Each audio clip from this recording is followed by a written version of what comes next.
아멘. 자, 오늘 사사기 14장입니다. 사사기 13장에서 우리 삼손에 대해서 이제 시작되는 이야기를 우리가 시작했는데요. 삼손이 태어나게 된 배경을 우리가 13장에서 보았습니다. 이어서 14장에서는 청년이 된 이제 삼손이 등장합니다. 삼손은 하나님의 은혜를 따라서 세상으로부터 구별된 사람으로 태어났습니다. 13장 5절에서 여호와의 사자는 이 삼손에 대해서 이 아이는 태에서 나옴으로부터 하나님께 바쳐진 나실인이 됨이라. 그가 블레셋 사람의 손에서 이스라엘을 구원하기 시작하리라 라고 말씀하셨습니다. 삼손이 태어날 무렵의 상황은 13장 1절에서 이렇게 기록하고 있습니다. 이스라엘 자손이 다시 여호와의 목전에 악을 행하였으므로 여호와께서 그들을 40년 동안 블레셋 사람의 손에 넘겨주시니라. 이제 하나님께서는 40년 동안 블레셋 사람들로부터 고통당하던 이스라엘을 이제 구원하고자 하십니다. 아이를 낳지 못하던 마노아 부부를 통해서 구원의 일을 수행할 자를 이제 보내십니다.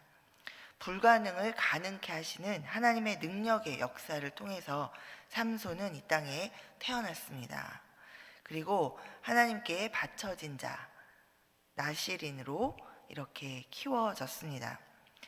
블레셋으로부터 하나님이 이스라엘을 구원하시려고 하시는 그 뜻을 이루는 그런 사명을 가지고 살아가야 하는 사람이 바로 삼손입니다. 자, 그가 오늘 청년이 되어서 14장에서 이제 등장하고 있습니다. 삼손만 특별하게 하나님의 이 구원의 사명을 받고 태어나지 않습니다. 자, 지금은 우리 모두 한 사람 한 사람 복음을 증거하고 하나님의 역사하심을 증거함으로 말미암아서 이 한 사람 한 영혼을 구원하고자 하시는 그 하나님의 뜻을 따르는 사명자로 우리 그리스도인이 다 거듭 태어났습니다. 아멘. 네, 자, 우리가 성경을 읽으면서 한 가지 주의해야 할 점이 있는데, 자, 성경의 이 구약과 신약에 하나님의 뜻을 따라 하나님의 뜻을 이루어 드리는데 충성을 다한 사람들의 이야기를 읽으면서 이 사람은 뭔가 특별하다, 특별한 점이 있기는 있지만 이 사람은 나와는 다르다. 삼손, 다윗, 기드온, 여러 그 용사들이 또 등장하고 우리 성경에 많은 인물들이 등장합니다. 자, 그런 인물들을 마주할 때마다 우리가 말씀을 묵상할 때 그 사람들의 그 삶을 여러분이 자세히 들여다보면 사실 이 사람들의 이 성공과 실패 뒤에는 성공은 하나님을 따라 부족하고 연약하지만 하나님을 따라 순종할 때 하나님이 하시는 그 일들이 그대로 이루어짐으로 말미암아 이 성공한 것처럼 보여지는 것입니다. 또 실패한 자들은 하나님께서 계속해서 은혜를 부어주시고 하나님이 그 인생 가운데 역사하시지만 그러나 계속해서 하나님의 뜻을 거스리고 순종하지 아니함으로 말미암아 스스로 멸망의 길로 가는 것을 우리가 볼 수 있습니다. 그래서 우리가 성경을 여러분께서 읽으실 때 이 삶 가운데 역사하시는 그 하나님을 발견하시기 바랍니다. 네, 동일하게 이 인생들을 이렇게 많이 인생들의 이야기를 성경에 많이 담아주고 계신 이유는 그 하나님의 역사는 계속된 인생을 통해서 하나님이 역사하고 계시죠. 그래서 그 역사는 지금 이 성경을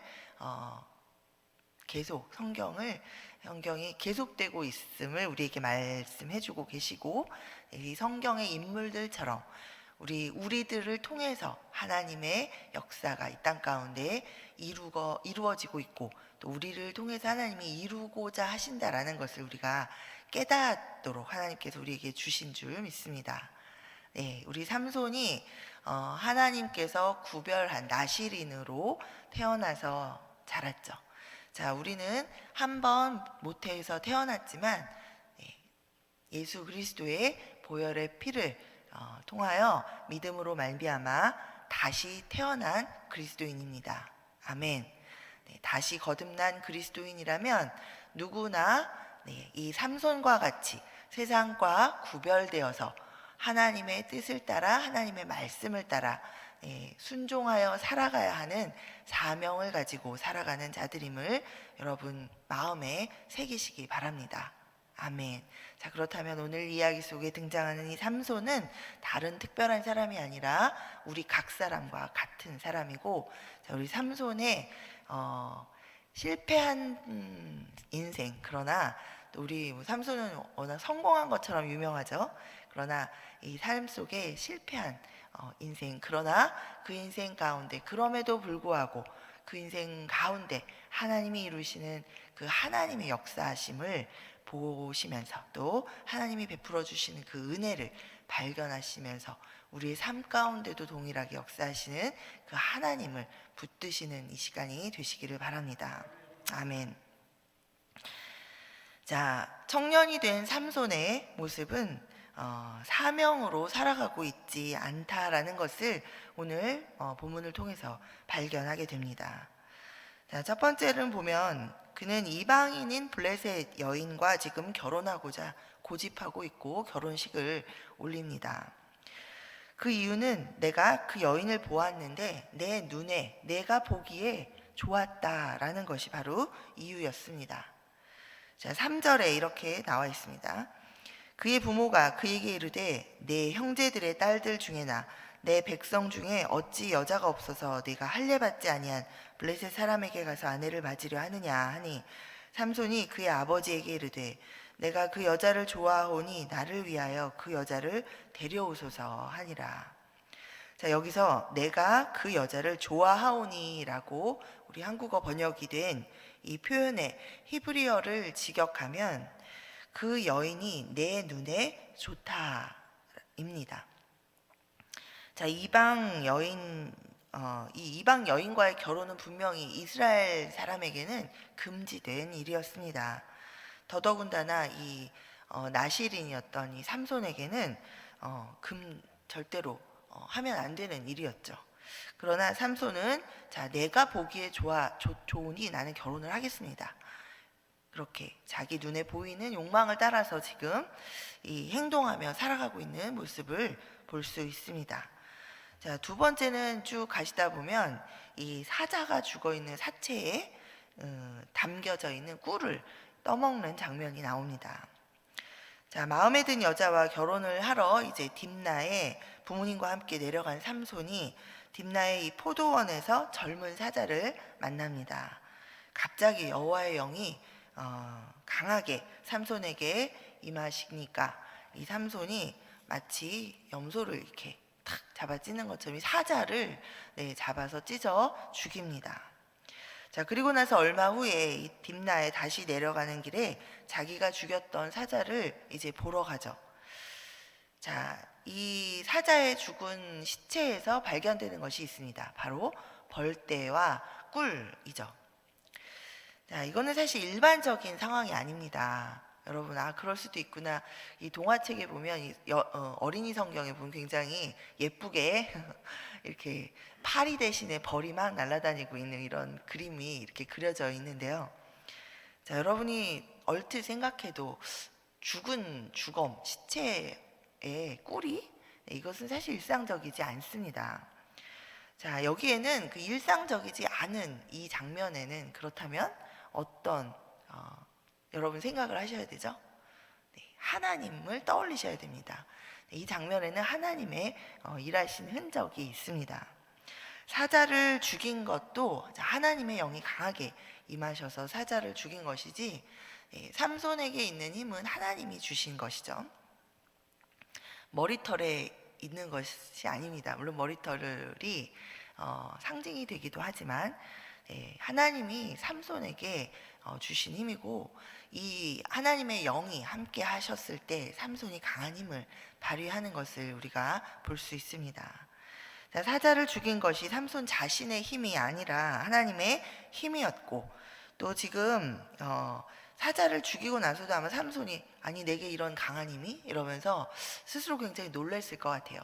자, 죽어있는 사자를 정말로 죽었나 하고 들여다보러 간 것도 사실 굉장히 궁금해서 였는데, 자, 지금 현재 이 삼손의 모습은 좀 자기도 놀라고 있는 사실 그런 모습입니다. 그러나 이 힘이 어디로부터 왔는지 깨닫고 있는 것 같이 보이지는 않습니다. 자, 돌아가 봤더니 그 사자의 주검에 벌떼와 꿀이 있었습니다. 자, 8절에 이렇게 기록되어 있습니다. 얼마 후에 삼손이 그 여자를 맞이하려고 다시 가다가 돌이켜 그 사자의 주검을 본즉 사자의 몸에 벌떼와 꿀이 있는지라. 자, 꿀벌은 일반적으로 죽은 시체에서 서식하지 않는다고 합니다. 그러나 이 사자의 사체에는 벌이 생활하고 또 꿀을 생산할 그런 환경을 지금 제공하고 있는 그런 상태로 보입니다. 이것은 하나님께서 행하신 일입니다. 이 사체의 부패와 그리고 분해의 과정이 진행이 되어야죠. 사체가 부패되고 분해되면 어떤 일이 일어나는지 여러분이 잘 아시는데, 그런 일들이 사실 진행되어야 하는 그 사체에서 꿀을 생산해내는 그런 벌의 공동체가 이렇게 발견되어집니다. 자, 여기서 한국어 번역에는 벌떼라고 그렇게 단어를 사용하고 있는데, 이 벌떼라는 공동체라는 그런 히브리어 단어 에다라는 말은 타락한 세상에서 부름을 받은 그런 신앙 공동체로서의 이스라엘 사람들, 이스라엘 신앙 공동체, 이 사람들을 지칭하는 말로 사용되기도 했습니다. 자, 이 하나님은 사자의 사체에서 발견되는 이 벌떼와 꿀을 통해서 하나님께서 이스라엘을 구원하고자 하신다라는 그 하나님의 뜻을, 그리고 그 뜻을 따라 부름받은 사명자인 것이 바로 삼손이다라는 것을 지금 말씀해서 보여주고 계십니다. 그러나 이 삼손은 자신의 힘이 어디서 왔는지도 잘 깨닫지 못하고 있고, 그리고 자신의 사명도 잊어버린 채 그저 지금 자신의 욕망을 따라서 눈에 보이는 대로 그렇게 살아가고 있는, 그리고 또 그뿐만 아니라 그로 인해서 율법조차도 쉽게 어기며 살아가고 있는 그런 모습을 우리가 오늘 보고 있습니다. 자, 어떤 죄를 짓고 있습니까? 지금 레위기 11장에 따르면 이 죽은 시체에 접촉하는 모든 물건은 부정해지죠. 특별히 이 민수기 6장에 보면 이 나시린을 부정하게 만듭니다. 자, 게다가 이 일을 말도 하지 않고 부모님에게 이 꿀을 떠다가, 이 꿀이 어디서부터 나왔는지, 꿀은 지금 시체에 닿아 있는 거죠. 근데 그 꿀을 떠다가 부모님에게 말도 없이 그냥 드려서 드시도록 함으로 말미암아서 부모님도 같이 부정하게 그렇게 만들고 있는 그런 모습을 봅니다. 또 다른 이 실망스러운 모습은, 자, 삼손의 이 결혼식은 이방인들이 있는 곳, 딥나는 사실 유대 지역이었지만 그곳에는 블레셋 사람들이 원래 단지파가 그곳을 점령하도록 되어 주어져 있었는데, 단지파가 제대로 그곳을 점령하지 못해서 블레셋 사람들이 그곳에 와서 살고 있고 그곳 땅에 주인 노릇을 하며 이스라엘 민족을 괴롭히며 살고 있었던 상황이죠. 근데 그곳에 내려가서, 자, 그 여자의 집에 가서 이제 그 풍습에 따라서 결혼식을 행하고 있습니다. 자, 이 과정에서 삼손은 위에도 딥나의 포도원으로 들어갔다라고 표현이 나오죠. 나시린이 규례 중에서도 포도주와 독주를 마시지 못하도록 되어 있는데, 이 규정을 깨고 7일간의 이 결혼잔치 동안에 계속해서 함께 술을 마시고 있었던 것을 우리가 추측해 볼 수 있습니다. 10절에 이렇게 기록하고 있습니다. 삼손의 아버지가 여자에게로 내려가매 삼손이 거기서 잔치를 베풀었으니 청년들은 이렇게 행하는 풍속이 있음이더라. 자, 여기서 잔치로 이렇게 번역된 이 히브리어 단어는 원어가 마시다라는 그런 동사에서 변형된 명사형을 쓰고 있습니다.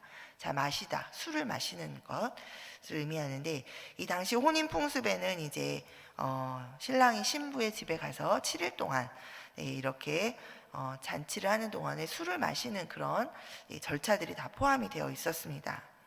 삼손은 자신이 나실인이었지만 그럼에도 불구하고 욕망에 이끌려서 이방 여자와 결혼을 하고 또 이 결혼을 강행하면서 그 과정에서 또 이 세상 풍속을 따라서 자신이 지켜야 될 규례를 깨고 술을 마시며 잔치를 벌이고 또 그 끝에 흥에 겨워서 자신이 한 일을 수수께끼로 내죠. 이 사자의 주검에서 본 장면을 가지고 수수께끼를 냅니다. 자, 그러나 하나님께서는 블레셋을 심판하시고 이스라엘을 구원하고자 하시는 그 크신 계획 가운데 이 삼손의 모든 잘못들을 오히려 하나님의 뜻을 이루는 방향으로 이렇게 전환해서 사용하고 계시다라는 것을 우리가 발견합니다.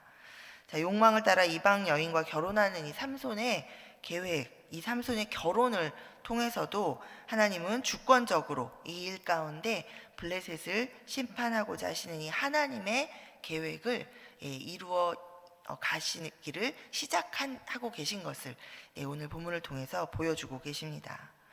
자, 그런데 여기 4절에 보면 이렇게 되어 있습니다. 그때 블레셋 사람이 이스라엘을 다스린 까닭에 삼손이 틈을 타서 블레셋 사람을 치려 함이었으나 그의 부모는 이 일이 여호와께로부터 나온 줄은 알지 못하였더라. 자, 이 구절의 한국어 번역은 마치 삼손이 이 이방 여인과 결혼하는 것이 블레셋 사람을 치려고 계획적으로 이 이방 여인과 결혼하려고 한 건데 부모님이 그걸 모른다라고 이렇게 이제 좀 오해할 수 있도록 번역이 되어 있습니다. 그러나 이 영어 번역을 우리가 함께 읽어보면, 자, 이것은 삼손이 그런 아이디어를 낸 것이 아니라 여호와 하나님께서 틈을 타서 이 블레셋 사람을 치려고 이 삼손이 이렇게 행하는 것을 그대로 허락하고 계시다라는 것을 알 수 있도록 번역이 되어 있습니다. 자, 그래서 이것은 삼손이 하나님의 이 블레셋을 심판하고자 하시는 뜻을 알아서 이방 여인과 결혼했다라는 것이 아니라 자신의 욕망을 따라서 눈에 보이는 여자, 그것이 이방인이어도 마다하지 않고 나실인임에도 불구하고 자신의 사명을 잊어버린 채 규례를 깨면서 그런 일들을 행하는 잘못을 저지르는 삼손을 통해서라도, 그러나 그 삼손의 잘못된 행동을 통해서 그러나 하나님께서 하나님의 뜻은 계속해서 이루어 가신다라는 것을 우리에게 이야기해주고 있습니다. 자, 그런 하나님의 이 뜻, 블레셋 사람을 심판하시는 그 심판이 19절에 보면 시작되고 있습니다. 여호와의 영이 삼손에게 갑자기 임하심에 삼손이 아스글론에 내려가서 그곳 사람 30명을 쳐 죽이고 노략하여 수수께끼 푼 자들에게 옷을 주고 심히 노하여 그의 아버지의 집으로 올라갔고. 네, 쭉 아까 본문을 여러분이 함께 읽으셨는데, 자, 마지막에 삼손은 이 이야기를 통해서 한 것이 자기 보는 대로 좋은 대로, 자기 마음에 좋은 대로, 당시의 사사시대의 사람들처럼 소견에 좋은 대로, 자기 눈에 보이는 대로 욕망을 따라서 그렇게 자기가 누구인지 자기 정체성을 따라 사명을 따라 사는 것이 아니라 자신의 욕망을 따라 욕심을 따라 그렇게 사는 모습, 그리고 또 여느 사람들처럼 화를 내고 분노하고 맘대로 되지 않으니까 분노하는 그런 모습들을 볼 수 있습니다. 그러나 그때마다 잘못된 행동을 하고 있지만, 그러나 삼손에게 하나님의 영이 임하셔서 그 삼손이 하는 일은 원래 하나님이 삼손을 이 땅에 보내어 주실 때 그 사명을 주셨던 하나님의 뜻을 이루고자 하셨던 그 뜻, 블레셋 사람을 심판하고자 하시는 그 하나님의 심판의 뜻을 이루는 그런 일로 하나님께서 바꾸어 사용하시고 계시다라는 것을 알 수 있습니다. 하나님의 영이 임하셔서 이 삼손이 그저 화가 나서 분노해서 막 이럴 때 힘이 솟았던 것이 아니라 하나님의 영이 갑자기 임하셨을 때 삼손에게서 힘이 나와서 이 블레셋 사람을 심판하는 일에 삼손이 사용되고 있다라는 것을 우리가 발견할 수 있습니다. 하나님은 삼손의 이 욕망과 잘못된 이런 길을 가는 삼손, 그리고 이러한 죄악들, 마저도 이스라엘을 구원하는 일에 사용하셨습니다. 삼손은 구별된 나실인으로서 어떤 자질도 지금 보여주고 있지 못하는 그런 실망스러운 모습이었지만, 그런 그의 삶 속에도 하나님은 이스라엘의 구원을 이루어 가셨습니다. 사명을 잊은 삼손의 잘못된 결정과 잘못된 선택 속에서도 하나님께서 하신 구원의 약속을 성취해 가셨습니다. 자, 오늘 본문 속의 삼손의 삶을 통해서 우리는 부족한 자, 연약한 자의 삶 가운데 능력으로 역사하시는 그런 하나님을 발견해야 합니다. 하나님은 부족하고 연약한 자를 포기하지 않으시고 끝까지 기회를 주십니다. 그리고 어떤 상황 가운데서도 하나님께서는 이 선하신 하나님의 뜻을 이루어 가시고 계시며 우리와 함께 하십니다. 자, 우리는 하나님께서 벌 주시고 내가 뭐 잘못하면 벌 주시는 것이 하나님이 아닐까 착각하고 살아가는데, 하나님은 어차피 우리가 원래 죄인일 때 우리를 구원하시고자 예수 그리스도를 우리에게 주신 그 아버지가 하나님이신 것을 여러분 기억하시기 바랍니다. 우리가 살아가면서 잘하고 잘못하고 때문에 하나님이 뜻을 이렇게 저렇게 바꾸시거나 하지 않습니다. 그러나 물론 하나님께서 우리에게 주시는 그 기회들을 계속 마다하고 여전히 교만하고 여전히 어리석게 행동하며 하나님을 발견하지 못하고 하나님의 뜻을 따르지 못한다면 결론은 삼손의 마지막처럼 그렇게 불행한 삶을, 또 불행한 마지막을 우리가 맞이하게 되겠죠.